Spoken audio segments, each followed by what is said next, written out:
नमस्ते, बहुत बहुत स्वागत आप सभी का न्यूज़ 18 का डिजिटल प्लेटफॉर्म देख रहे हैं आप। आपके साथ मैं हूं पूजा सचदेवा। लगातार ईरान और इजरायल युद्ध को लेकर आपको हर अपडेट हम पहुंचा रहे हैं। हर एक पल का, मिनट का अपडेट आपको दे रहे हैं कि वहां पर चल क्या रहा है, क्योंकि स्थिति अभी भी बेकाबू होती हुई नजर आ रही है। लगातार हमलों का सिलसिला जारी है।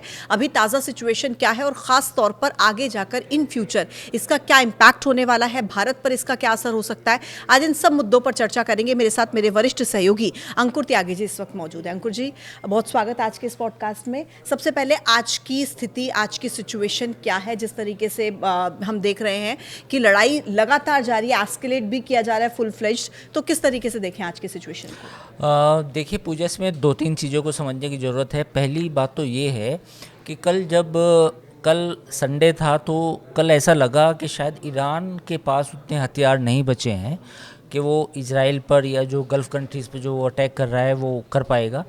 तो कल काफ़ी ठंडा दिन रहा युद्ध के हिसाब से। लेकिन आज अगर आप सुबह से देखें तो ईरान ने सऊदी अरब, ओमान, बहरीन और इज़राइल, ये तमाम ऐसी जगह हैं जहां पर उसने अपनी मिसाइलें छोड़ी हैं। तो मुझे लगता है कि ईरान इस युद्ध को लंबा भी खींचना चाहता है। इस बार शायद एक प्लान नज़र आ रहा है ईरान का कि उसके पास एक बड़ा प्लान है जवाब देने का, क्योंकि खामनेई जो ईरान के सर्वोच्च नेता थे, उनकी मौत के बाद ऐसा लग रहा था शायद ईरान बिखर सा गया है। लेकिन ईरान को शायद मालूम था कि उनके जो नेता हैं उनको निशाना बनाया जाएगा, उन पर अटैक किए भी जाएंगे। तो शायद जो सेकेंडरी और थर्ड लीडरशिप है वो पहले से तैयार की गई थी। और ईरान का जो प्लान था वो ये था कि जो एक सेंट्रल कमांड होने की बजाय अलग अलग कमांड काम करेंगी। तो मुझे लगता है कि वो अलग अलग कमांड काम करती हुई नज़र आ रही हैं। अभी जो सोशल मीडिया पे आप तस्वीरें देख रहे हैं जिसमें लगातार सऊदी अरब की तेल रिफाइनरी पर अटैक हुआ है, बहरीन की और ओमान में भी अटैक की खबरें हैं, यूएई में भी अटैक की खबरें हैं इस वक्त। तो ऐसा लग रहा है कि ईरान इस युद्ध को लंबा खींचना चाह रहा है और कुछ हद तक वो जवाब देने में भी कामयाब रहा है। लेकिन अगर हम स्ट्रैटेजिकली देखें या अगर हम देखें सेना के लिहाज से, हथियारों के लिहाज से, कितना लंबा ये युद्ध आपको लगता है कि चल सकता है? ईरान बेशक चाह रहा है कि इस युद्ध को लंबा खींचा जाएगा और पीछे बैकस्टेप करने के मूड में भी ईरान कहीं नहीं दिख रहा, लेकिन कितना लंबा? देखिए, इसमें पहली बात तो ये है कि अमेरिका इजराइल के लिए ये युद्ध कितना भी लंबा खींचे वो लड़ लेंगे, क्योंकि एक तो वो दूर है, उनकी जो लोकेशन है वो डायरेक्ट इतनी पास नहीं है ईरान के। लेकिन दिक्कत होने वाली है गल्फ़ कंट्रीज़ को, सऊदी अरब को, कुवैत को और बहरीन को। ये तमाम वो देश हैं जिनको दिक्कत होने वाली है। तो मुझे लगता है कि ईरान का जो एक स्ट्रेटजी है वो ये है कि पहले हमें गल्फ़ कंट्रीज़ के जितने भी ये नेता हैं, जितने भी माफ़ कीजिए कंट्रीज़ हैं, वहाँ पर अमेरिकन बेसिस को निशाना बनाया जाए और जिससे अमेरिका पर ये दबाव डाला जाए कि अमेरिका ईरान के साथ बातचीत करने के लिए मजबूर हो। और चाहता तो ईरान भी नहीं है कि वो युद्ध लंबा चले, क्योंकि उसमें उसको भी नुकसान होगा। तो बट कहीं ना कहीं ये जो अमेरिकन बेसिस हैं गल्फ़ में, तो उनको हमेशा टारगेट करेगा। तो इस बार जो उसकी ईरान की जो रणनीति है वो ये है कि सऊदी अरब, यूएई, ओमान, बहरीन, कुवैत, इनकी इकोनॉमी को टारगेट किया जाए। क्योंकि जैसे आपको मालूम होगा कि जो फारस की खाड़ी है, gulf of Hormuz, straight of Hormuz, तो उसको बंद कर दिया गया है। उसको बंद करने का मतलब ये है कि जो दुनिया का 20% जो तेल वहाँ से जाता है, ख़ास तौर पर यूएई से जाता है, उस पर पूरी तरह से एक तरह से नाकाबंदी हो गई है। तो ऐसी स्थिति में आज आपने देखा भी होगा कि क्रूड के दामों में करीब करीब 14% की तेज़ी आई है। तो कहाँ क्रूड 70 पे था, तो अगर यही हालात रहे और एक हफ्ता भी लड़ाई चली तो क्रूड के दाम करीब कम से कम $100 से $120 प्रति बैरल चले जाएंगे। तो ऐसी स्थिति में ईरान ऐसी स्थिति पैदा करना चाहता है। उसको मालूम है कि उसके पास उतने ज़्यादा हथियार नहीं है, एयरफोर्स उतनी कामयाब नहीं है। तो ऐसे में इन कंट्रीज़ को निशाना बनाया जाए, माकूल जवाब दिया जाए, ताकि अमेरिका और इजराइल पर दबाव बनाया जा सके। जी, लेकिन अंकुर जी, एक चीज़ यहाँ पर बहुत ज़्यादा चिंताजनक है, क्योंकि देखिए जब भी युद्ध होता है, जैसा आपने कहा कि हर नुकसान तो होता ही है कि कोई भी देश हो उसको नुकसान होता है। मिडिल ईस्ट के अलावा दुनिया के बाकी देशों पर इसका कैसा असर होगा, एक पॉइंट ये। और एक ये अभी बिल्कुल अभी की ब्रेकिंग न्यूज़ है कि ओमान में टैंकर पर हमले में एक भारतीय की जान चली गई है। देखिए, पहले तो आप ये समझिए कि जो भी ये लड़ाई है पूरी दुनिया इससे अलहदा नहीं है।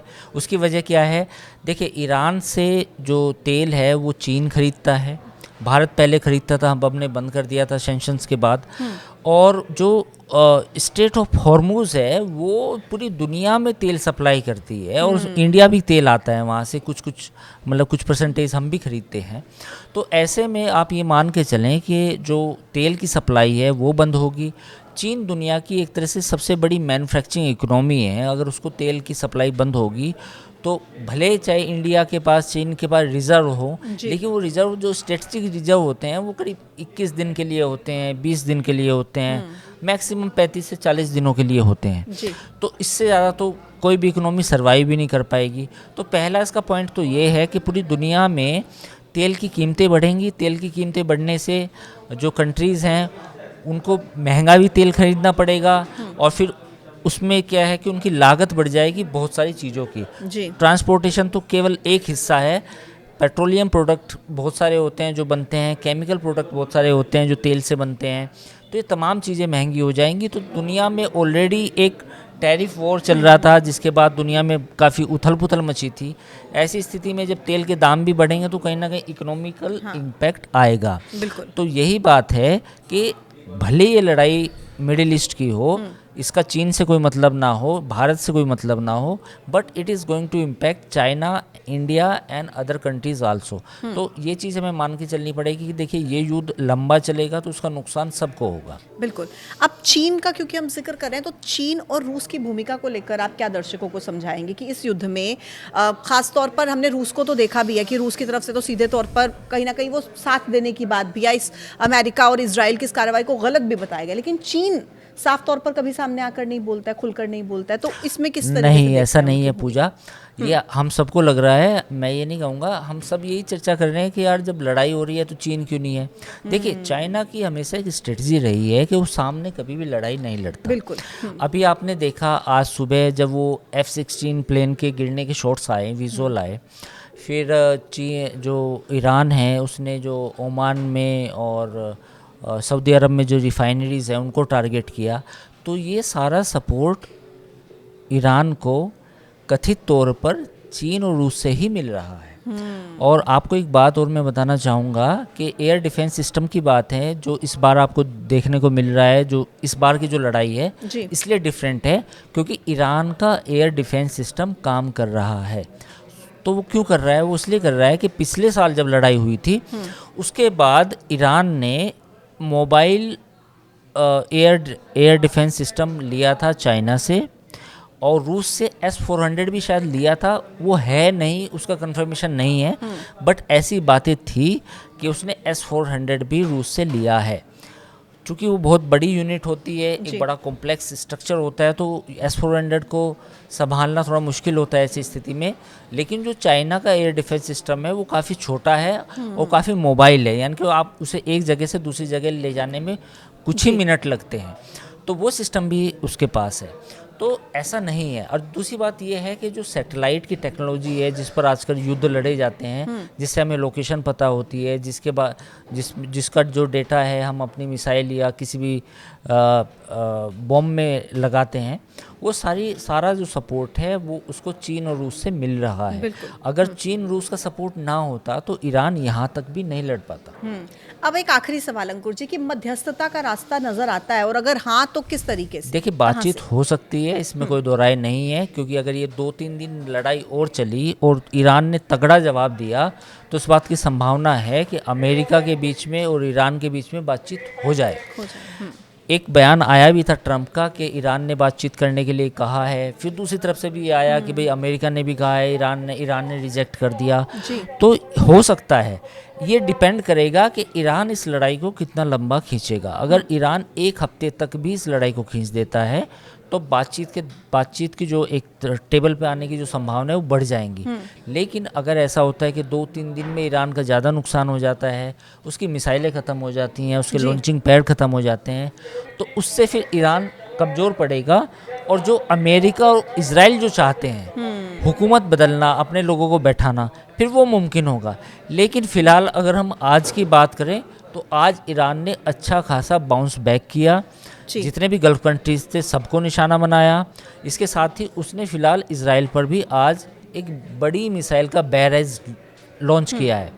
अब देखना ये होगा कि ईरान के पास फतेह 2, फतेह 1 ये तमाम हाइपरसोनिक मिसाइल्स हैं। अगर ये मिसाइल्स अमेरिका और इसराइल के थाड़ या पेट्रोल सिस्टम को बाईपास करते हुए चली जाती हैं जी। और नुकसान करती है, तो उसका नुकसान अमेरिका, इजराइल और उनके सहयोगी देशों को भी काफ़ी बड़ी मात्रा में उठाना पड़ेगा। बिल्कुल। तो अब कुल मिलाकर ये देखना होगा कि कितने दिनों तक इस लड़ाई को और खींचा जाता है, या फिर ईरान जो बार बार एक ही बात का दावा कर रहा है कि हम तो पीछे नहीं हटेंगे, झुकेंगे नहीं, जारी रहेगी, क्या आगे आने वाले दिनों में होता है, क्योंकि असर तो जाहिर तौर पर इसका मिडिल ईस्ट के साथ साथ दुनिया के हर एक देश पर होना तय है। आज के इस पॉडकास्ट में इतना ही। अंकुर जी, आपका बहुत बहुत शुक्रिया। देखते रहिए न्यूज़ 18। नमस्कार।